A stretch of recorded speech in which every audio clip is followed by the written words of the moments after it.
Então, pessoal, dando prosseguimento aos nossos estudos sobre literatura brasileira, vamos agora para a terceira geração do modernismo brasileiro, porque nós já vimos a primeira e a segunda geração, poesia e prosa. Então, o modernismo brasileiro foi, vocês já sabem, foi um amplo movimento cultural que repercutiu fortemente sobre a cena artística e a sociedade brasileira na primeira metade do século XX, sobretudo no campo da literatura e das artes plásticas. Então, vou passar aqui esse slide, porque vocês já viram o que é a Semana de Arte Moderna, que aconteceu em São Paulo no ano de 1922. Vocês já viram isso aqui, então vou passar. Então, o modernismo divide-se em três fases. A primeira geração, que foi aquela mais radical, aquela que rompeu fortemente com o passadismo cultural na literatura. Então, oposta a tudo que foi anterior, cheia de reverência e escândalo, teve como os principais representantes Oswald de Andrade, Mário de Andrade, Manuel Bandeira. A segunda geração que já colocou os pés no chão, uma geração mais amena, que formou grandes romancistas e poetas. E a terceira geração, que é essa que nós vamos estudar agora, também chamada por vários autores de neomodernismo ou pós-modernismo, que se opunha, de certo modo, à primeira e era, por isso, ridicularizada com o apelido de neoparnasianismo. Todo mundo sabe que o parnasianismo foi um movimento literário que prezou muito pela arte, O lema deles era arte pela arte. A arte com valor estético, a arte feita de forma rebuscada. Então, essa terceira geração, ela buscou muito desses elementos que eram colocados, feitos nas literaturas anteriores, nas literaturas tradicionais, como o parnasianismo, por exemplo. E é por isso que ela é chamada de neoparnasianismo. Só que a gente sabe que, como o modernismo, as conquistas do modernismo, conquistadas lá no início do século XX, ela prosseguiu, para a segunda e para a terceira geração. Então, embora essa terceira geração ela busque elementos do tradicional, ela ainda mantém algumas características, muitas das características adquiridas pelos primeiros modernistas, como a questão da linguagem, da linguagem simples, embora muitos autores eles prezem pela linguagem, como a gente vai ver nos poemas de João Cabral de Melo Neto e outros autores. Então, essa terceira geração, ela vai do ano de 1945 até 1960, também chamada de neomodernismo ou pós-modernismo. Então, a partir da década de 1940, observa-se um processo de renovação artística por dois motivos. Aproveitou-se melhor a liberdade conquistada pela primeira geração, como eu já falei, e houve um aprofundamento das preocupações críticas e documentais da segunda geração, que é a geração de 30 a 45. Na poesia, surge um grupo de poetas que procurava a inspiração poética sem compromisso com os pressupostos modernistas anteriores. Rejeitavam o verso livre, a irreverência, o poema piada e outros entusiasmos modernistas, que é o caso de João Cabral de Melo Neto, que prezou muito pela linguagem rebuscada, pela linguagem mais trabalhada. Propunham um acentuado rigor formal, o que lembra muito o parnasianismo. Adota uma linguagem mais erudita e uma temática mais universal. Na prosa, tanto no romance quanto nos contos, existe a busca por uma literatura intimista, de sondagem psicológica, introspectiva, e ao mesmo tempo o regionalismo adquire uma nova dimensão. A recriação dos costumes e da fala sertaneja penetra fundo na psicologia do jagunço do Brasil. Essa questão da literatura intimista, de sondagem psicológica, você percebe muito nas obras de Clarice Lispector. E essa questão da recriação dos costumes você percebe nas obras de Guimarães Rosa.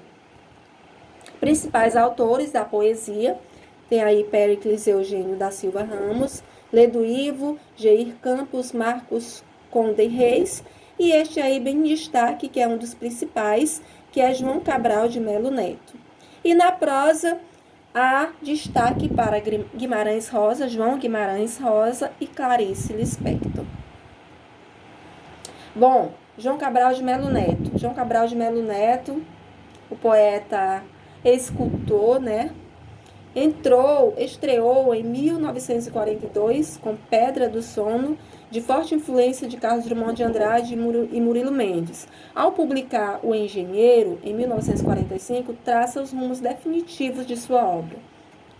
Em 1956, escreve o poema dramático Morte e Vida Severina, que, encenado em 66, com música de Chico Buarque, consagra-o definitivamente. Então, João Cabral de Melo Neto é um poeta conhecido nacionalmente por este poema lindo, em que fala da vida de um severino, de um homem retirante severino, e o título da sua obra é Morte e Vida Severina.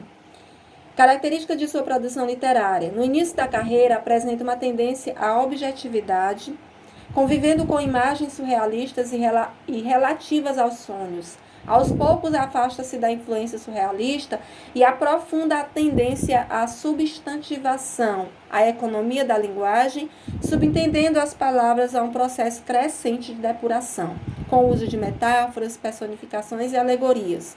A partir de 45, influenciado por uma concepção arquitetônica, procede à geometrização do poema, aproximando a arte do poeta do engenheiro. O repúdio ao sentimentalismo e ao irracionalismo leva à elaboração do poema objeto. Então, é uma das características principais de João Cabral de Melo Neto, essa questão da pureza estética, né? Compara-se a um arquiteto, a um engenheiro que escreve seu poema de forma tão meticulosa, observando o rigor formal, né? E por isso que a poesia sai um pouco mais objetiva do que sentimental. Então, puxa mais ao racionalismo e ao objetivismo do que ao sentimentalismo, né? Por isso que é considerado poeta engenheiro. Nele, o poeta questiona o próprio ato de escrever e a função da poesia. Na década de 50, surge e amadurece a preocupação política e principalmente a denúncia social do Nordeste e sua gente. Aí que entra o longo poema Morte e Vida Severina, em que ele fala da questão dos retirantes, das tradições e o folclore regional, a estrutura agrária canavieira, injusta e desigual. Então, nessa fase aí de 50 para frente, João Cabral de Melo Neto amadurece a sua poesia para as questões sociais, para as questões políticas, de denúncia social, da miséria, da fome, da seca, do nordestino, né, dos retirantes. Enfim, é uma poesia mais madura no que se trata a questão dos temas sociais. Aspectos centrais da obra de João Cabral de Melo Neto: objetividade, concisão e precisão, metalirismo, engajamento e denúncia. A principal obra, como já foi falado, é Morte e Vida Severina. Morte e Vida Severina é um auto de Natal pernambucano. Sua linha narrativa segue dois movimentos que aparecem no título, Morte e Vida. No primeiro movimento, há o trajeto de Severino, personagem protagonista que segue do sertão para Recife, em face da opressão econômico-social. Severino tem a força coletiva de um personagem típico. Ele representa o retirante nordestino. Então, no segundo movimento, que é o da vida, o autor chama a atenção para a confiança do homem e em sua capacidade de resolver problemas. E aí é quando na obra, no alto, nasce uma criança. E essa criança, ela personifica a questão da vida, do renascer, né? Do viver. Outro autor na prosa, que se destacou na prosa, foi João Guimarães Rosa. Um mineiro, formou-se em medicina e clinicou pelo interior. Foi ministro e pela carreira diplomática esteve em Hamburgo, Bogotá e Paris. Sua obra é extremamente inovadora e original. seu livro Sagarana vem colocar uma espécie de marco divisor na literatura moderna do Brasil. É uma obra que se pode chamar de renovadora da linguagem literária. Seu experimentalismo estético, aliando narrativas de cunho regionalista a uma linguagem inovadora e transfigurada, veio transformar completamente o panorama da nossa literatura. Pessoal, Guimarães Rosa é um autor conhecido por criar palavras novas na língua portuguesa. Na sua obra Grande Sertão Veredas, você percebe muito isso, a questão dos neologismos, que são palavras novas incorporadas à língua. Então, é uma das características típicas de Guimarães Rosa, essa questão de incorporar palavras novas, o que nós conhecemos como neologismos. Sagarana é um livro de contos, né? Foi até lido, né, no projeto de leitura aí da escola no ano passado. O livro Sagarana é um livro de contos, cujo nome é formado por saga, radical de origem germânica, que significa canto heróico, e lenda, e rana, que palavra de origem tupi, que significa que exprime semelhança. Assim, Sagarana seria algo próximo a, parecido a uma saga. Então, Guimarães Rosa combina e recombina habilmente as informações do meio, confundindo lugares e paisagens, mesclando o real, o imaginário e o lendário em sua obra. Não é um livro regionalista, já que não se limita a uma localidade específica. A obra master de Guimarães Rosa é Grande Sertão Veredas. O sertão, criado por Guimarães Rosa, é uma realidade geográfica, social, política e psicológica. Nesse espaço, sertão-mundo, o sertanejo não é apenas o homem de uma região e de uma época específicas, mas um homem universal, defrontando-se com problemas externos, o bem e o mal, o amor, a violência, a existência ou não de Deus e do diabo. Por isso, classifica-se seu regionalismo como regionalismo universalista, né? É uma obra universal, porque os temas eles não se fixaram apenas em uma determinada época. São temas universais, né? Porque são temas que são tratados desde os tempos mais remotos e até hoje. São temas tratados como essa questão do bem e do mal, da violência, da existência ou não de Deus, né? Das questões, né, sociais, políticas. A obra é uma obra, realmente uma obra-prima, uma obra muito lida pelos brasileiros.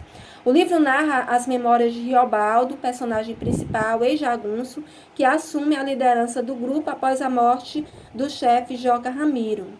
Conta a um doutor que nunca aparece, através de seu caráter insólito e ambíguo. Na primeira parte do livro, Riobaldo faz um relato caótico e desconexo de vários fatos, sempre expondo suas inquietações filosóficas, enquanto que na segunda parte as ideias de Riobaldo são mais organizadas.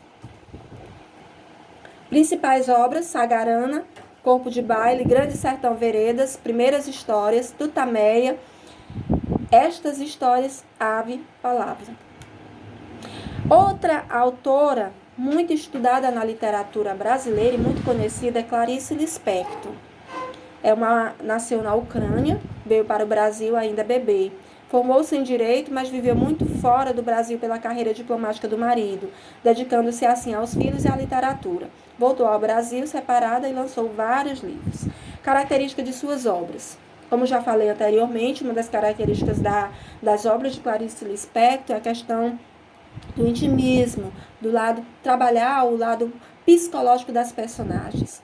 Então, sondagem dos mecanismos mais profundos da mente humana, técnica impressionista de apreensão da realidade interior, predominância de impressões de sensações, introdução da técnica do fluxo da consciência, né? Trabalha a questão do subconsciente, do consciente das personagens, quebra os limites espaço-temporais e o conceito de verossimilhança, fundindo o presente e passado, realidade e desejo na mente dos personagens, cruzando vários eixos e planos narrativos sem ordem ou lógica aparente. Então, características da obra de Clarice, essa questão de trabalhar o lado psicológico das personagens, trabalhar a questão do consciente, do subconsciente. Suas principais personagens são mulheres, mas não se limita ao espaço do ambiente familiar. visa atingir valores essenciais humanos e universais, tais como a falsidade das relações humanas, o jogo das aparências, o esvaziamento do humor familiar, as carências afetivas e as inseguranças dela decorrentes, a alienação, a condição da mulher, a coexistência dos contrastes, das ambiguidades, das contradições do ser, características físicas das personagens difluem-se, muitas nem nome apresentam. Então, as temáticas trabalhadas por Clarice nas suas obras, né, voltada muito para a questão do universo feminino, trabalhando as questões que são tratadas como universais, como nas relações humanas, como jogo das aparências, a falsidade, né, esse esvaziamento do homem, né, nesse mundo moderno, as condições do ser, as contradições, são temáticas trabalhadas na obra de Clarice. Outras características, predomínio do tempo psicológico e, portanto, subversão do tempo cronológico. Então, em suas obras, muitas das suas obras, uma das características mais prementes é a questão de que Clarice não trabalha o tempo cronológico, aquele tempo cronometrado que você vai percebendo no decorrer da narrativa, quando é que o tempo se passa. Isso não tem na obra de Clarice, muitos dos romances dela. Então, ela trabalha a questão do tempo psicológico, porque você não percebe quando se passa o tempo. Há uma ciclicidade, né? Como se fosse um círculo o tempo todo e você não percebe o tempo passar. As ações passam a ter influência secundária, servindo principalmente como ilustração de características psicológicas das personagens. Presença da epifania, que é revelação. Aparentemente equilibradas e bem ajustadas, subitamente as personagens sentem um estranhamento frente a um fato banal da realidade. Nesse momento, mergulham num fluxo de consciência do qual emergem sentindo-se diferentes em relação a si mesmas e ao mundo que as rodeia. Esse desequilíbrio momentâneo, por certo, mudará sua vida definitivamente. Principais obras: Perto do Coração Selvagem, Laços de Família, A Maçã do Escuro, A Legião Estrangeira, A Paixão segundo G.H., Felicidade Clandestina, A Hora da Estrela e O Infanto Juvenil, Mistério do Coelhinho Pensante, A Mulher que Matou os Peixes. Nelson Rodrigues, pessoal, não é no livro de vocês, nem tem ele, é um autor muito conhecido também, um cronista, um contista brasileiro, e é um autor, né, que as suas obras foram colocadas, né, na TV, foi adaptadas para a televisão, os contos dele. Teatrólogo, nascido em Recife, considerado o criador de uma obra revolucionária, um divisor de águas para o teatro brasileiro. Sua vida pessoal foi marcada por tragédias, como o assassinato do irmão e o choque por saber que seu filho fora torturado pela ditadura militar, regime que Nelson apoiou. Nossa, é considerado pela crítica o fundador do moderno teatro brasileiro. Características da obra de Nelson Rodrigues: o teatro entrou em sua vida quando se encontrava em dificuldades financeiras, achando uma possibilidade de sair da situação difícil em que estava. Assim, escreveu Vestido de Noiva, sua principal peça. Segundo fontes, Nelson tinha um romance como gênero literário predileto, e suas peças seguiram essa predileção, pois as mesmas são como romances em forma de texto teatral. Aqui tem as principais obras, algumas poemas, né? Que eu não vou passar, eu vou ler, eu não vou ler, eu vou passar. Gente, esse aqui é um dos autores bem conhecidos, Ariano Suassuna. Quem nunca assistiu o Alto da Compadecida, com João Grilo e Chicó? Então, esse é o grande autor do Alto da Compadecida.